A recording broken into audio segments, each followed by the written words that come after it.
Fragged Empire, 2nd edition, by Wade Fyer, is a post-post-apocalyptic sci-fi tabletop role-playing game set in the world of Fragged Empire, where the 10,000-year-long background can be described as this. Mankind play God, started making genetically engineered races, suffered unnamed terminal disease, created Archon to replace them, die, except not really. Archon play God, created the Zion, a race so perfect the Archon tried to turn them into NFT, the last Zion escaped. Zion play God, Old Testament style, kill goddamn everything, leave. And this is the setting you are left with. That's right, Fragged Empire is called Fragged Empire because it's about a star empire that got fragged. Now, it has been a century since the war, and various species slowly flew back into the star, hoping to build a brighter future from the ashes of the empire. The game runs on a 3d6 dice system, and you will mostly be rolling against 12 or 14 to pass your roll. That sounds very high, but you can further modify the roll with your skills, attributes, or other things that can add or minus to the result. Rolling 4 below or above the required difficulty can have an unexpected result, and if you roll a 6, you basically get what is called a strong hit, which can potentially lets you activates an additional option to further aid your roll.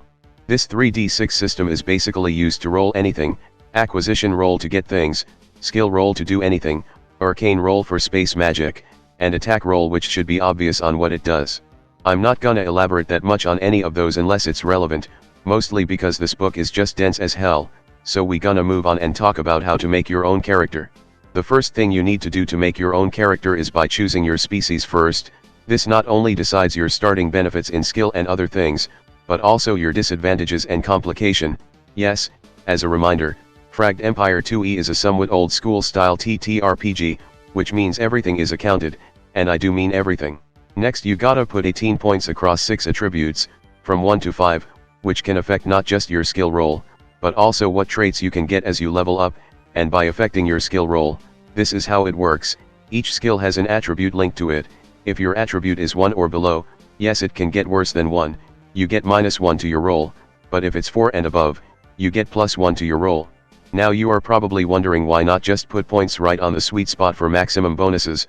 Well, attribute damage is a thing in combat, which is kinda XCOM-like, so having an attribute at 5 could potentially negate that for a while, and remember, all species always have an attribute they are not that good at, which also restrict them from picking some traits. Next, you have to pick your trained skill, which includes skill you use for narrative stuff, as well as combat and spacecraft skill. Yes, this game has a full-on spacecraft mechanic, with multiple players space combat management system, so advanced that I can't tell if I'm reading Fragged Empire or Strategic Operation. The attribute also affects many of your character's stats. Next, traits, you pick one at level 1, and at every new level, you pick another one, and yes, your attribute and skill basically remains unchanged for the rest of the game. Your role in the party is basically set, and the only way to improve your character is acquiring better gears and getting more traits. This reminds me a lot of Fallout, the first 2 ones. The traits aren't just for making you better at combat, but also giving more characteristic to your character, like for example, they are actually old people that can still kick ass, you learn a whole new language because you are good at it, or that you are actually the party's spaceship and your body is just your avatar. A lot of these traits can only be acquired if you fit a criteria, like if you have a minimum amount of an attribute, a maximum amount of an attribute, or having to be a certain species, which can make your build quite unique even when you are building for the same role. Access to some of the space magic thing is also acquired through traits, though some are limited to a certain species for in-universe reason. If you are confused by the sheer amount of options available to you, you can take a look at the symbols that can quickly tell you what it is about. Other things you have to write down on your character sheets includes complications, which are things that don't benefit you like space prejudices. Having it harm you in a failed roll does give you some pretty nice bonuses, so players are actually encouraged to use them. Resource and influence are basically maximum amount of resources you can allocate to get stuff. Resource is for your gears, and influence is for your spacecraft. The more you level up, the higher they get, and that's how you slowly improve your equipment, which can all be customized through a very modular system, allowing you to create some rather crazy armor, weapons, and spacecraft parts that you desire, as long as you have the credits for it. Now that you somewhat have an idea on how to create your own character, let's talk about who you can be. Currently in the base book, there's 8 core species. This includes capitalism, the race. I wish I'm joking but I'm not. The Vargardi is a race once thought to be inferior by the Archon for some reasons. After the war, when they were piecing their civilization back together, some guy found a book by Ayn Rand or something and formed corporations with various war bands, and most left their home world. They can be separated into suits, who basically do all the actual works, socialites, which is basically pop star and influencer, and neon hunter, who are rebel against the system, whether they think there's too much capitalism or there's too less exploitation, and the original Vargartians who still live on their barren planet with pride in their cultural distinctiveness. They also have meat robot slaves with depression. You can play as a potential meat robot runaway with GM permission. And yes, all the sections on the various species are like this. The most common annoyance I have with some sci-fi is that somehow, when you see different members of the same alien races, they might be different person, but it all feels like they came from the same culture, like they all came from space New York or something. I like the efforts Fragged Empire 2E put in to avoid this, and it also allows the players to play very differently even when choosing the same species. You could even build your character to be as closely to other members of the same species or not at all, as there's sections on common traits and common equipment, as of course, common just means most people will be like this, but not all of them. Next there's the Cult Oron, a species with the power of genetic memory. They can basically remember anything their ancestors have seen, like learning how to navigate in a ruin because someone's great-grandpa worked as a janitor there before. You can actually use this power through the arcane role as a Cult Oron to aid you in just about anything you could think of. Unfortunately, while this lets them remember good and useful memory, they also can't forget the bad ones, like suffering the worst of the genocide by the Zion, to the point that some had to become cannibal just to survive. Not a good memory to have for sure. Wait a second, these guys are just Urquois. Generally, the financial situations of the Cat Oron isn't good, especially with the corporations trying to introduce a concept called colonization to them, which is why their society is more communal, with family ties being considered as important, as it lets them push through hardships better. While some are trying to do some goods like filling their genetic memory pools with good one or just trying to keep things intact, some decided to take revenge on the world or just partake in old traditions. The Legion is one of my favorite species of the book. In many sci-fi, there's always the warrior races that seem too good at fighting and nothing else, and many people just wonders how in the world do they keep their civilization intact, and the Legion is both the question and the answer. The Legion was originally a docile people, presumably made for labor, but the Archon did a half-assed job of turning them into super soldier against Zion. The effort ultimately failed, and the Legion left a broken people, unable to adjust to anything non-combat due to this inner fire that essentially causes them to want to beat the shit out of something. As a result, they suffers extreme poverty, and when the corporations found them and offered them mercenary contracts, 2 million of them immediately deserted for jobs, and the government had to hastily form a foreign branch along with an army of official Legion mercenaries. They know this situation is bad, and they know if this continues, they will only just ended up being another warrior servant race to another uncaring master, which is why the Legion government actually actively have programs trying to be self-sufficient with their own farmers, technicians, and laborers. I really love this idea. There's a short lore bit on passing Legion auxilia saluting the farmers and factory workers, and not the other way around, because the Legion views civilian works as more important. It's just cute. I now just see the Legion as 9 feet tall baby that needs a sufficiently sized warm blanket, and they really need it because they live on a fucking ice planet. They also have big dog. You can name it Snuggle. The Nephilim of the Eden Brood was once used by the Zion to be its army of vengeance against the Archon, but once the war was over, the Zion just left, leaving the Nephilim to hibernate on the planet. When the corporations found the planet, the Nephilim re-emerged, and decided to form an alliance with the newcomers to secure the survival of the brood, and also because the Zion left them for dead. Nephilim is also another one of my favorite, mostly because they are fucked up looking monster people. Playing as Nephilim means you can play as very different people even within the same species. You could even play as sentient munitions, which is what was supposedly to be mindless single-use bioweapon that gains self-awareness from the long slumber, so even fellow Nephilim feels very conflicted around them. There's also emissaries, which are Nephilim made to talk to people who are afraid of them, to which I say, cowards, look at this face, this is a face you can trust. The Nephilim also made something called Vivo Symbiote, which just about anyone can use it as Vivomancy. It's basically just Pokemon. Well, I want to say Pokemon but creepier, but Pokemon can also get really creepy sometimes. However, there is the problem of feral Nephilim that gone feral presumably because of a lack of leadership, with some thinking that this is an intentional flaw created by the Zion to prevent Nephilim from backstabbing it, and also, the Oni brood, Nephilim that was once used to produce starship fuel, that also realized that they can keep growing if they keep eating, and now want to make a society based around slavery and Oni superiority. One of the species enslaved by the Oni is the Talatl, a little ball of anger formerly used by Archon as laboratory assistants, making them good technical slaves for the Oni, seeing as they are also inedible to the Oni due to their strange genetic. Many escaped with the defeat of the Oni world ship in the Monopoly Belt, though most unfortunately banded together as pirates, raiders, or even privateers, hired by the corporations. You can actually play as both of these species with GM permission, as the Oni terrifies just about everyone, and the Talatl has the problem of being too short. The Palantor was once human, who, with a last-ditch effort, uploaded themselves to network servers to save themselves. This worked well until the Zion attacked and the Archon found them and decided to jam their mind into killer robots. That didn't work so well. Summary of everything the Archon ever did. The killer robots, also known as mechanids, basically went insane and wanted to make more of itself by infesting servers full of human minds, so the Palantor had to jump out of their server and into robotic bodies to save themselves. Now they face the problem of having to create enough bodies for the millions still stuck within the servers before the mechanids eat them all. There's the Sparks, which basically who most Palantor are, just common virtual people now wandering in strange physical space. The Puppeteers, which are Palantor minds without bodies, some just choose to reside in a spacecrafts or facilities, and then there's the MVP.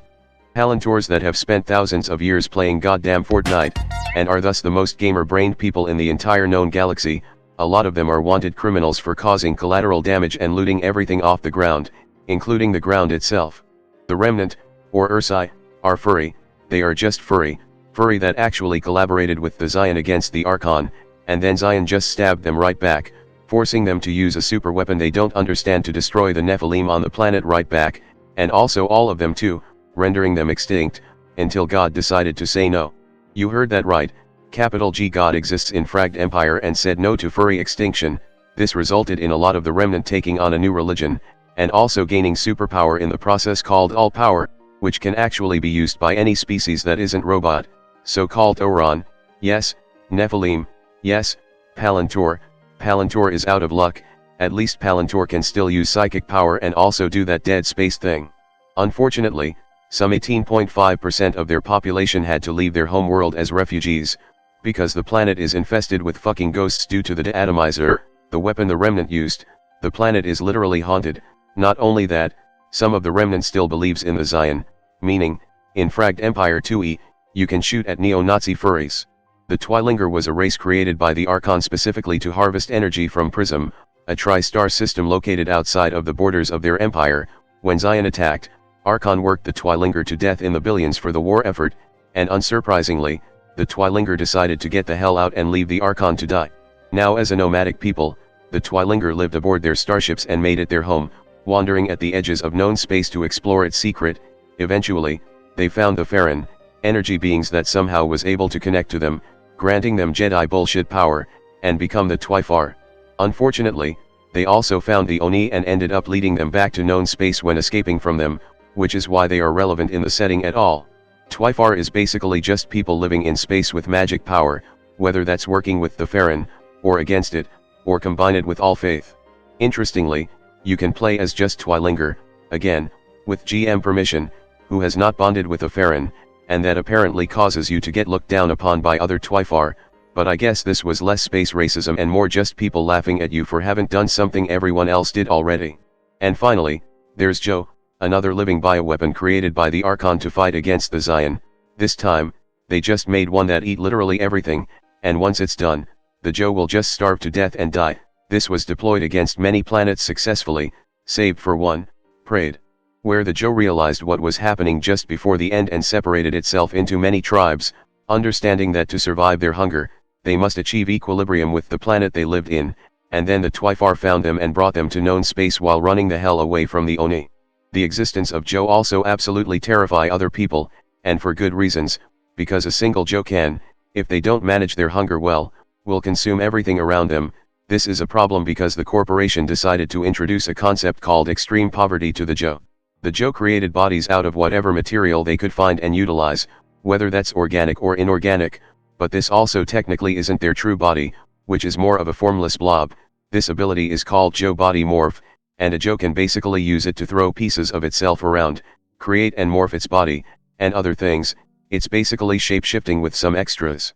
Some choose to be closer to nature, some adapt to their new environment and mold technologies to their body, and some become even more wild, and while the Joe can morph their body however they like, they all wear an unchanging mask, a symbolism of their personhood, that's as much of their body as their limbs and organs. And that's all 8 and then some of the species you could play as in Fragged Empire 2e, all of which are just wildly different from each other in very interesting way, so you will always find one that fits you well. There's more to talk about Fragged Empire 2e too, like the fact that creating your party spaceship is like creating a brand new character, attributes, traits, and all, and fighting another vessel is more than just shooting, it's about moving into position, diverting power, and you could even launch your own fighter or corvette that can fight on their own. Similar mechanic is also used for personal combat with companions, whether that's drone or having a big dog, or just run the heck away by charging up the jump drive. If you still have questions on combat, there's plenty of combat examples around for both personal combat and spacecraft combat to gain a better understanding of the systems, and both NPC and NPC spacecrafts can be quickly created by GM to facilitate any combat or situation, or you can just check out some of the pre-made examples for quick enemy encounter or just for referencing. There's even a mechanic on figuring out the traveling time between worlds or systems depending on the map.